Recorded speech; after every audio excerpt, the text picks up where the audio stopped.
আমাদের প্রভু এক, এক নবীর উম্মত, জীবন বিধান এক, ঐশী বাণী কোরআন।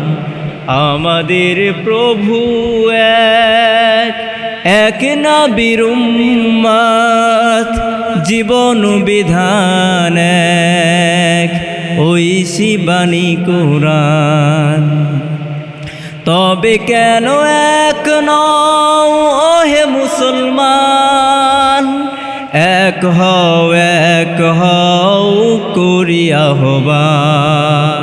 আল্লাহ তাআলা এমন একটা ঘটনা, এমন একজন মানুষের নাম কোরআনের মধ্যে কোট করেছেন, যে মানুষ তার সন্তানকে বিভিন্ন উপদেশ দিয়েছেন, বিভিন্ন রকমভাবে উপদেশ দিয়েছেন। বলেন না সুবহানাল্লাহ। সে মানুষটা কোনো নবী নয়, কোনো রাসূল নয়, আমাদের মতো আপনাদের মতো সাধারণ একজন মানুষ। কিন্তু আল্লাহ তাআলা তাকে এত মেধাবী, তার নাম আল্লাহ তাআলা হাকিম দিয়েছেন। বলেন না সুবহানাল্লাহ। সেই মানুষটার নাম হচ্ছে লোকমান হাকিম। মানুষটার নামটা কি? লোকমান হাকিম। সূরা লোকমান আছে না? সূরাতুল লোকমান আছে না? আমরা যারা কোরআন পড়তে পারি, আমরা পড়তে পারি। আল্লাহ তাআলা তাকে জ্ঞানী বলছে। কেন জ্ঞানী বলছেন? তিনি এক আল্লাহর একত্ববাদের স্বীকার দিয়েছেন। বলেন না সুবহানাল্লাহ। কেন জ্ঞানী? মানে তার জ্ঞানটা এত গভীর ছিল, তিনি আমাদের মতো আপনাদের মতো সাধারণ মানুষ ছিলেন। লোকমান হাকিমের জ্ঞানের ব্যাপারে একটা ছোট্ট ঘটনা বলি। লোকমান হাকিম সে আপনার আমার মতো কৃতদাস ছিল। সে একটা বাদশার কর্মরত কর্মচারী ছিল। লোকমান হাকিমের বাদশা তাকে জিজ্ঞাসা করলো, হে লোকমান হাকিম, তুমি নাকি অধিক জ্ঞানী, মানুষের কাছে শোনা যায় তোমার জ্ঞানের সম্পর্কে আলোচনা শোনা যায়। লোকমান হাকিমকে বাদশা প্রশ্ন করতেছে, লোকমান হাকিমের জ্ঞানের সম্পর্কে, গভীরতা সম্পর্কে জিজ্ঞাসা করতেছে, জানতে চাইতেছে। বাদশা লোকমান হাকিমকে বলতেছে, হে লোকমান, তুমি যে বকরিগুলো চাষ করো, বকরিগুলো লালন পালন করো, তোমার বকরিগুলোর মধ্যে থেকে একটা বকরি জবাই করে তার মধ্যে থেকে বকরির মধ্যে যেই টুকরোটা, যেই গোস্তের টুকরোটা সবচেয়ে দামি, সেটা আমার কাছে নিয়ে আসো। লোকমান হাকিম বকরি লালন পালন করত, ছাগল চাষ করত। বাদশার সে হুকুম পাওয়ার পর লোকমান হাকিম বকরিটা জবাই করে বকরির মধ্যে সবচেয়ে উত্তম যে গোস্তটা, সেটা বাদশার সামনে হাজির করেছেন। সেইটার নাম হচ্ছে কলিজা। সেটার নাম কি বলেন? কলিজা, দিল। বাদশা আর একদিন লোকমান হাকিমকে প্রশ্ন করলো, হে লোকমান হাকিম, তুমি একটা বকরি জবাই করো, একটা ছাগল জবাই করো, এবং সেই ছাগলের মধ্যে সবচেয়ে নিকৃষ্ট যে গোস্তটা, টুকরোটা, সেইটা আমার সামনে নিয়ে আসো। লোকমান হাকিম বাদশার সামনে কলিজা নিয়ে এসেছে। বলেন না সুবহানাল্লাহ। সবচেয়ে মানুষের মধ্যে, জন্তুর মধ্যে সবচেয়ে উৎকৃষ্ট এবং সবচেয়ে নিকৃষ্ট গোস্তর টুকরা হচ্ছে মানুষের কলিজা, মানুষের দিল। ঠিক কিনা বলেন? মানুষের অন্তর যদি ভালো হয়, মানুষের সব কিছুই ভালো হয়। ঠিক কিনা বলেন? মানুষের অন্তর খারাপ হলে মানুষের আচরণ, ব্যবহার সব কিছুই খারাপ হয়ে যায়। ঠিক কিনা বলেন? যার অন্তর ভালো তার দুনিয়ার সব কিছুই ভালো, যার অন্তরটা খারাপ তার দুনিয়ার সমস্ত কর্মগুলোই খারাপ। লোকমান হাকিমের অন্তর এত পরিপূর্ণ তাকওয়াবান ছিলেন যে আল্লাহ তাআলা তার নাম কোরআনের মধ্যে কোট করে দিয়েছেন। বলেন না সুবহানাল্লাহ। তিনি কোনো নবী ছিলেন না, রাসূল ছিলেন না, তারপরেও আল্লাহ তাআলা তার নাম কোরআনের মধ্যে কোট করেছেন। লোকমান হাকিমের সন্তান ছিলেন। আল্লাহ তাআলা তার সন্তানের ব্যাপারে এবং লোকমান হাকিম তার সন্তানের ব্যাপারে যেগুলো উপদেশ দিয়েছেন, আল্লাহ তাআলা সেই উপদেশগুলো এত পছন্দ করেছেন।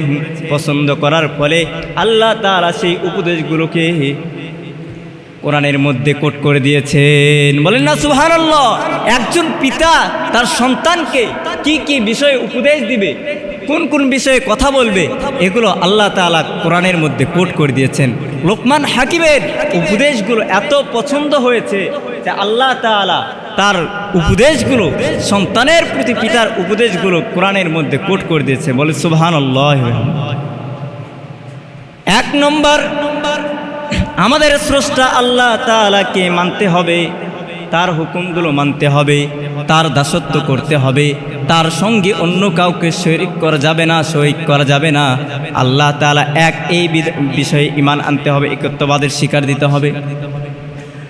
আল্লাহ তাআলা সূরাতুল লুকমানের মধ্যে সুন্দর করে কুট করে জানিয়ে দিলেন, ওয়াইদ ক্বালা লুকমান লিইবনিহি ওয়া ইয়াইযুহু ইয়া বুনাইয়া লা তুশরিক বিল্লাহ ইন্নাশ শিরকা লাযুলমুন আযীম। আল্লাহ তাআলা সূরাতুল লুকমানের মধ্যে বলছেন, হে বান্দা তোমরা স্মরণ করো। তার মানে আমাদের কোরআন সম্পর্কে জানা অত্যন্ত জরুরি। আমরা কোরআন জানি, ঠিক কিনা বলেন? কোরআনের মধ্যে কি বলছে এটা আমাদের জানা। এই জন্যই আল্লাহ তাআলা বলছে, ওয়াইজ ক্বাল, বান্দা তোমরা স্মরণ করো যখন লোকমান হাকিম তার সন্তানকে ওয়াজ করতেছে, নসিহত দিতেছে। কি নসিহত দিল?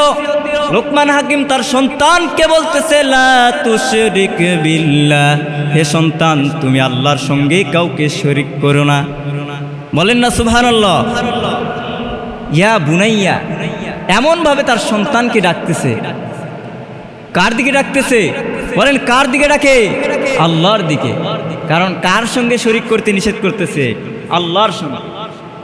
আমরা কি আমাদের সন্তানকে কোনোদিন বলেছি? কোনোদিন ডেকেছি? কয়দিন ডেকেছে? যে সন্তান, হে আব্দুর রহমান, হে আব্দুল্লাহ, চলো আজান হয়েছে, আমরা মসজিদের দিকে যাই। কয়জন ডেকেছে? আমরা মুসলমান।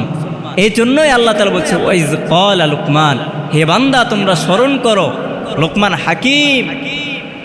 লোকমান হাকিম তার সন্তানকে কি সুন্দর করে নসিহত করতেছে। এমন সুন্দর করে সন্তানকে আল্লাহর দিকে, আল্লাহর একত্ববাদের দিকে রাখতেছেন। সে যে জন্য এমন শব্দ আল্লাহ তাআলা ব্যবহার করেছে, ইয়া বুনাইয়া। বুনাইয়া এমন একটা শব্দ যেটা আদরের শব্দ। বলেন না সুবহানাল্লাহ। এমন আদর করে ডাকতেছে, হে সোনামণি, হে খোকামণি। আমরা যেমন আমাদের সন্তানকে ডাকি, লোকমান হাকিমও তার সন্তানকে ডাকতেছে। সুবহানাল্লাহ। লোকমান হাকিম কি বলতে পারতেন না? ইয়া ইবনিহি, হে আমার ছেলে। তিনি সেটা না বলে বললেন, হে আমার সোনামণি, খোকামণি। এমন সুন্দর করে আদর করতেছেন। আমরা তো আমাদের সন্তানকে এমন আদর করে ডাকি না। দুনিয়াবি কোনো কাজ করে নেওয়ার জন্য আমরা আমাদের সন্তানকে আদর করে ডাকি, কিন্তু আল্লাহ তাআলার বাণী সংবিধান মানার জন্য, তার দাসত্ব করার জন্য আমরা আমাদের সন্তানকে আল্লাহর দিকে ডাকি না। লোকমান হাকিমের সে উপদেশটা আল্লাহ তাআলা এত পছন্দ হয়েছে, আল্লাহ তাআলা তার উপদেশগুলোকে কোরআনের মধ্যে কোট করে দিয়েছেন আমাদের জন্য। সেই উপদেশ পালনীয়, করণীয়। বলেন না সুবহানাল্লাহ। আমরা আমাদের সন্তানকে কখনো বলেছি তোমরা আল্লাহর সঙ্গে শিরক করো? আমাদের সন্তান আল্লাহর সঙ্গে শিরক করতে করতে নিম্ন পর্যায়ে চলে গিয়েছে।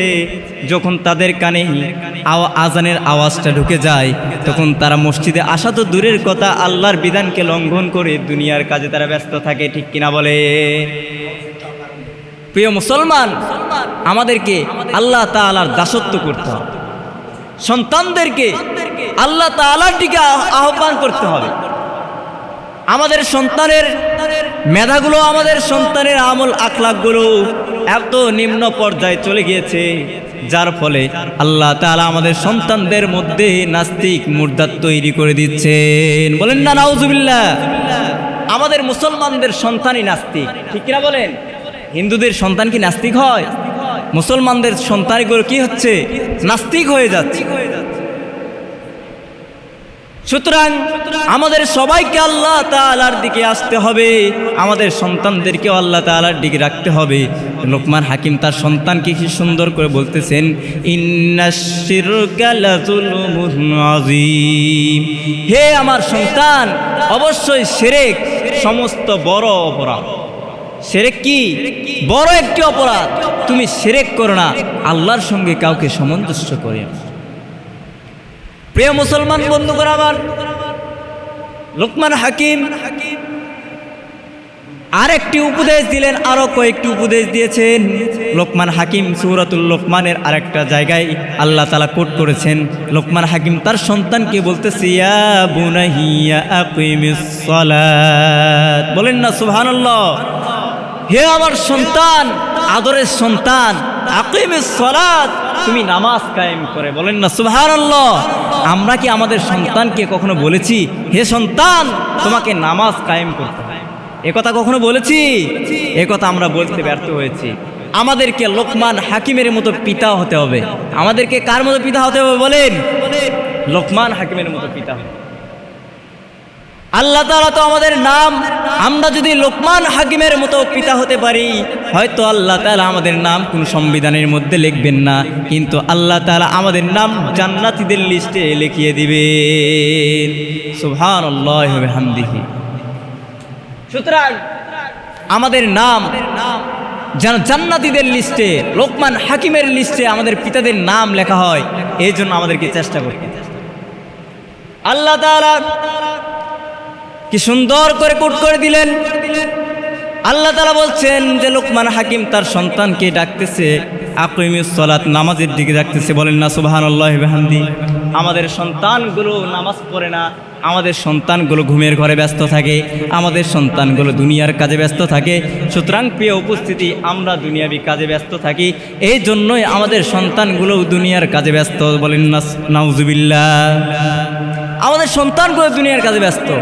মানুষগুলো আমরা বলি যে হুজুর আমার সন্তান আমার কথা মানে না, এমনটা পিতা আছে না নাই? পিতার মধ্যে খুব আছে না? পিতা সন্তানকে আদেশ দেয়, সন্তান সে আদেশ মানে না। আমাদের সমাজে এমনটা আছে না নাই? কথা বলেন না কেন?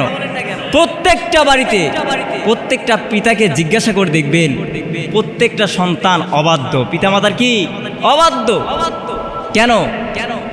কারণ প্রথমেই কি বললাম, লোকমান হাকিমের একটা ঘটনা আপনাদেরকে শুনিয়েছি যে মানুষের প্রত্যেকটা জন্তুর মধ্যে, মানুষের মধ্যে এক টুকরা গোস্ত রয়েছে, তার নাম দিল, তার নাম অন্তর, তার নাম কলব।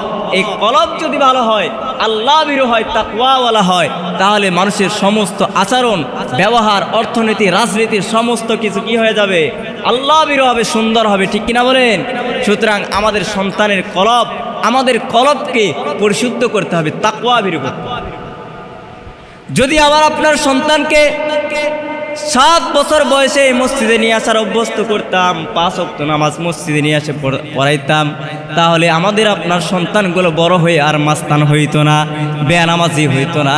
প্রিয় মুসলমান বন্ধুগণ আমার, আমাদের সন্তানের নষ্টর পিছনে আমরাই দায়ী, ঠিক না বলেন?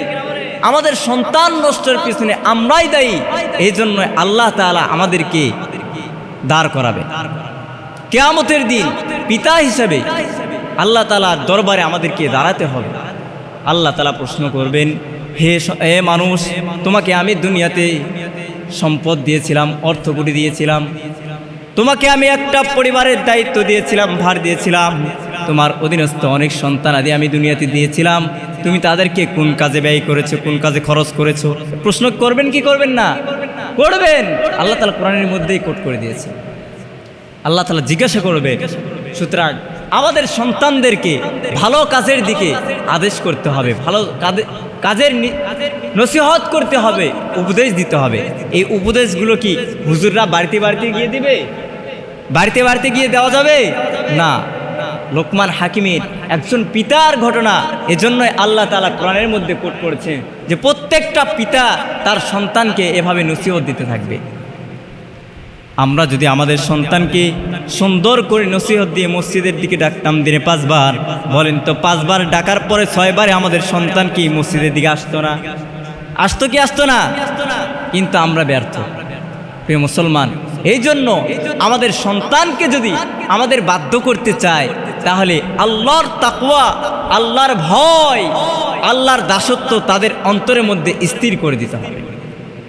প্রিয় মুসলমান, আসুন আমরা সবাই একতাবদ্ধ হই, আমরা সবাই এই কোরআন থেকে শিক্ষা নিয়ে, লোকমান হাকিমের মতো একজন জ্ঞানী মানুষের জীবন থেকে শিক্ষা নিয়ে আল্লাহ তাআলা যেন আমাদের সবাইকে দুনিয়া আখিরাতে চলার তৌফিক দান করেন, বলে আল্লাহুম্মা আমিন।